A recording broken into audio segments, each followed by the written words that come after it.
Oh man,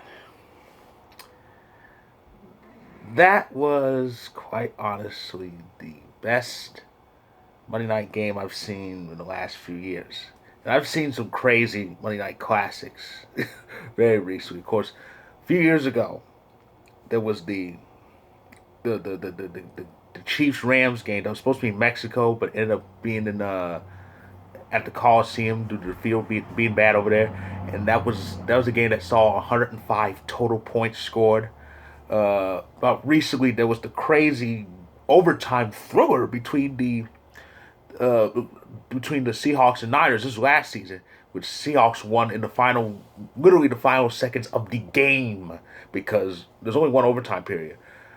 And of course, tonight, oh my god, I knew, I knew it was gonna be crazy when Ravens and Browns got together. The Ravens and Browns play interesting games, but I wasn't expecting this mayhem. It was crazy. It was all sorts of back and forth touchdowns.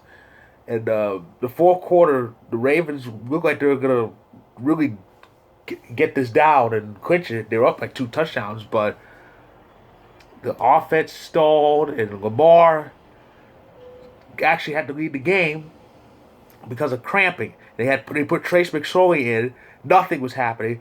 Browns scored, got the two, were within six.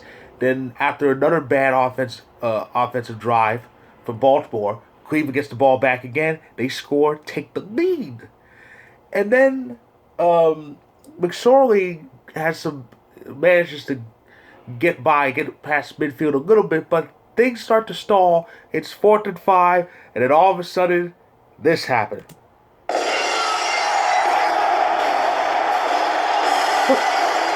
By God, King, it's Lamar Jackson. He's coming back in the game. He's gonna save the Ravens. Oh my goodness.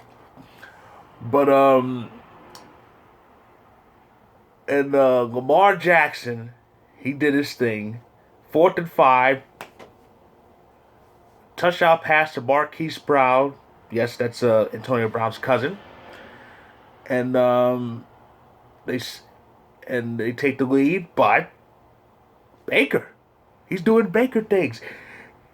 He leads a clutch drive, and they tie it up. My goodness, 42-42 over a minute left, but that's a lot. That's a lot of time for the Ravens to get the field goal range, and field goal range is kind of long considering they have Justin I never miss Tucker, and they get the yards they needed. Tucker nails a 55-yarder and a meaningless safety, which was a result of a bunch of Cleveland trying to pull off some laterals, some miracle play, resulted in a 47-42 final in this Monday night game.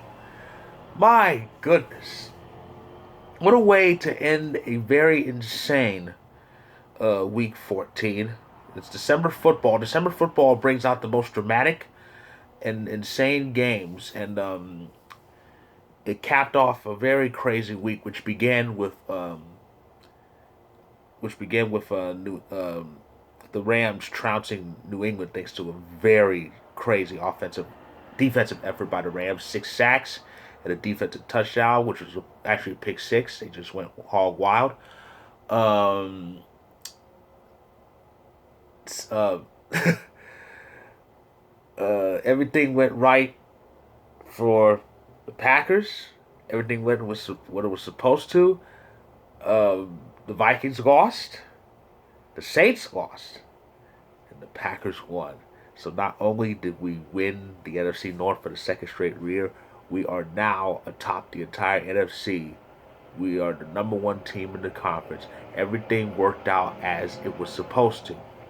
And as for speaking of the Saints, they had a 9-game winning streak that was snapped uh, in Philly, and it was just not. It was not a good effort by the Saints. The Saints never led that game. Jalen Hurts started at quarterback for the first time this season, and he just tore it up, both passing and running. He had 100 rushing yards in that game, And the Eagles win. The Eagles won and stayed sort of alive in a very bad NFC East, which is now led by the Washington football team. Oh, the East is being led by a team with no name. But yeah, Washington. They're in first place. Why? Because the Giants didn't show up against the Cardinals, and for some reason they put Jones out there, even though he wasn't fully 100%. And despite the fact that Colt McCoy actually won the previous week in Seattle, you got to stick with what works. How you not do that? So the Giants lost, and Washington capitalized and beat up the Niners. So at 6-7, they're in first place. The records is getting more. They're getting more respectable. But at 6-7, they're the only team that can finish with a winning record, but they have to win out. But yeah, 6-7. It's the NFC East is getting just a tad more respectable. Dallas is still alive, barely, but they are. They beat the Bengals. Um, and Arizona's win moved them past Minnesota because Minnesota is now out. Because Minnesota's loss puts them behind the playoff line, and there's at 6-7, which is the Bears' record because the Bears actually won a game finally. Oh my goodness! But anyway, as for the AFC, oh boy. Well, I have to talk about the Chiefs first. Mahomes, he finally had his ugliest game of the season. He was overdue for that. He had 2 interceptions total entering this week, and he threw 3, though two of them were his fault. But that second one in the middle, that was a ball that should have been caught, but he still threw for almost 400, and they beat the Dolphins to clinch the AFC West. Um, that Dolphins win, that Dolphins loss put Pittsburgh in the playoffs. But speaking of Pittsburgh, oh, I just have to say this. I said this. I always said this on Twitter. I'm going to say it again. I apologize for ever thinking the Steelers were better than Kansas City. I, I was one of those. I mean, a couple weeks ago, I went, wait a minute, the Steelers are undefeated. Why are they getting disrespected? Why are people saying that the Chiefs are better than a team that hasn't lost? To me, when you're undefeated, that means you're pretty damn good. And then they lost to Washington at home. Very ugly affair, that Tuesday game. No, not Tuesday game, it was a Monday game, early Monday game. And I thought, well, they'll rebound against the Bills. Nah, that game was terrible. That was a terrible performance by the Steelers. It really was. The offense did very little. They did very little, and the defense kept them in it. But the defense going to do so much until they finally start getting tired and start cracking, and that's what happened. And as a result, the Steelers have lost back-to-back games and are now in the number 2 position in the overall conference. Kansas City's number 1, and Pittsburgh's only ahead of Buffalo by 1 game. And they better not lose anymore because Buffalo, with that win, they have head-to-head in case they end up tied. So Pittsburgh, oh boy. Now that Browns loss later, it helped a little bit because it makes things easier for Pittsburgh as far as clinching the division. Both teams play primetime games next week, but Pittsburgh ends week 15, and so they could clinch. They could win the AFC North before they even take the field. Um, but yeah, it was just crazy. It was just crazy what's going on with Pittsburgh. The AFC as a whole. I'll delve on this a bit. I'll delve on this later when I talk about clinching scenarios for Week 15. But the AFC is getting better. It is, and you got 3 10-win teams, and the AFC South is pretty tight. And wild card races are crazy. You got 9-win teams in there, and it's a log jam. It's a very interesting log jam. I said I'll delve more on this when I talk about clinching scenarios for Week 15. Um, but things are shaping up. Things are shaping up. The Steelers and Packers joined the playoff party, and there's still a lot more left to decide with just 3 weeks left in the regular season. Um, so what is on tap? What is on tap for Week 15, which starts on which starts on not Saturday, on Thursday. Well, for one, for fantasy football owners like myself, it's playoff time, and I'm in 4 fantasy football leagues. I'm in the playoffs in all of them. So it's gonna be a fun final few weeks to see who's gonna win, who's gonna win fantasy championships. Um, but as far as the real McCoy here, week 15 starts with the Thursday Night Football Chargers and Raiders. Oh boy, this game doesn't look like it's gonna be.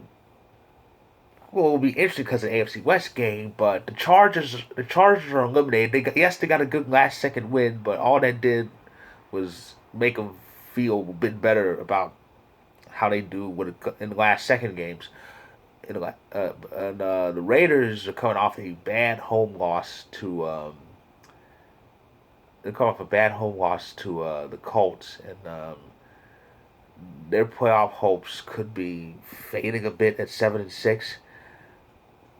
They need this though. They should get it, but they should get this win. But Vegas really needs this.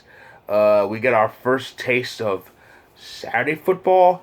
Bills and Broncos first, but after that, it's Saturday Night Pack live from Lambeau Field. It's Saturday night. The Packers host the Panthers. It's the beginning of the Packers' road to number one. The Packers are tied with the Saints, but the Packers have that head-to-head tiebreaker. So all we have to do to clinch number one is win out. We just have to win out. Everything's going well. I'll delve more on that when I talk about clinching scenarios. As far as key games, as far as some key action on Sunday, the Seahawks coming off grilling the Jets. Play against the football team. Yeah, it's Seattle. It's Seattle versus Washington. Interesting. It's interesting. Washington first place, but Seattle isn't. Strange. Bears and Vikings. Loser is most likely out. Oh my god! I hope I get that game. I really hope I get that game. Actually, scratch that. I'm not getting that game because Fox is single coverage, and the Rams and the LA Rams are part of that single coverage, so I won't be getting that game. So, but yeah. So Bears and Vikings, both teams are 6-7, and the division is out for them. So it's pretty much whoever loses is pretty much gonna be done, most likely. Patriots who are still hanging in there, barely, but they are. The Patriots are in Miami, facing the Dolphins. Ravens looking to try to get back to the playoff race. They're facing the 1-12 Jaguars. Bucks are in ATL. Titans host Detroit.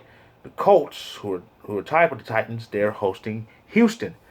The Cardinals, who moved past the playoff line, are at home against the Eagles. Rams host the Jets. The big one here, Chiefs Saints. That's a big one, especially for Steelers fans and for Packers fans, because that could help us out. The Chiefs could help us out big time, especially if we win Saturday.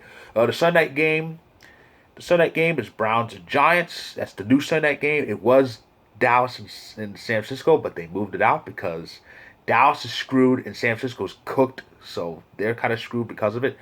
And Monday Night Football next week, it's Steelers and Cincinnati. Steelers should win that. I mean, death, taxes, and Steelers killing Cincy. That's pretty much the certainties in life. So I'll be back probably tomorrow with the clinching scenarios for Week 15.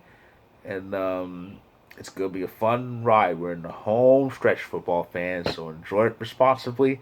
And I'll be back very shortly.